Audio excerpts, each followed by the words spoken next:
Welcome to the Soil Inventory Talk Show. My name is Grace Roiro, a farmer. Today we're in a different county where we'll be joining a community of farmers. I have been invited by an agronomist, James, who handles the farmers in matters agronomic practices. But today will be a different day where we get to plant trees in a piece of land that belongs to the community. They're doing this so that they can be able to protect their water catchment areas and also educate the community on the importance of having trees. On the same note, we'll also be visiting a farmer who is practicing conservation agriculture with the help of an agronomist, and we'll learn a thing or two. I hope you enjoyed this video. Karibuni sana.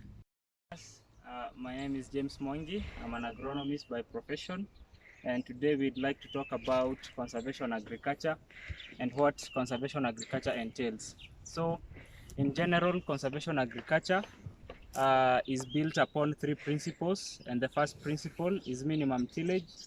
The second principle is crop residue retention, and the third one, and most important and also important, is crop rotation.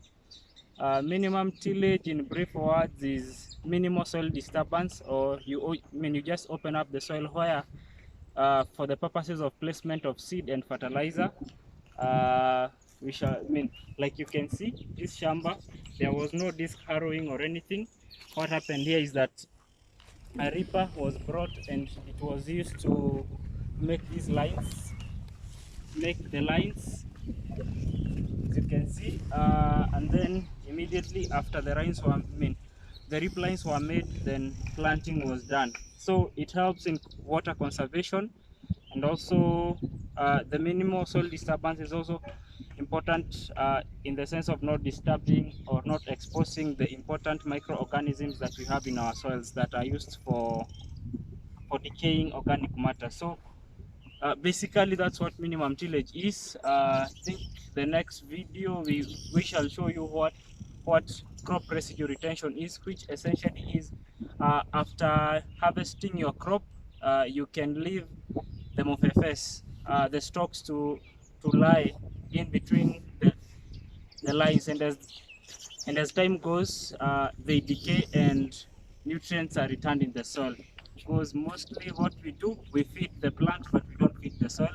And it's high time that we start feeding our soils, because our soils are the highest, are the best resource we have as farmers. And so we have a responsibility to take care of our soils.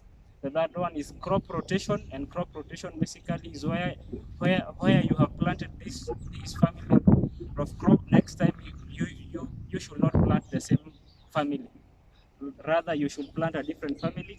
And for the sake of this field, after we've removed the maize, we shall bring in a leguminous crop, maybe a beans, or even the garden pea. So basically, that's what conservation agriculture is. We shall continue to learn more as time goes. Thank you so much. And now my colleague will show you the rest of the shamba and how the crop is doing. This is only about a month old crop, and this is how it's doing. This is the 1 month old crop James the agronomist was talking about. He is training a few more farmers in this area on conservation agriculture, as well as help them with scouting of pests and diseases, recommending the variety that will be sown and the seasons. He also does help with the sourcing of equipment and materials which are helpful in carrying out the operations in the fields.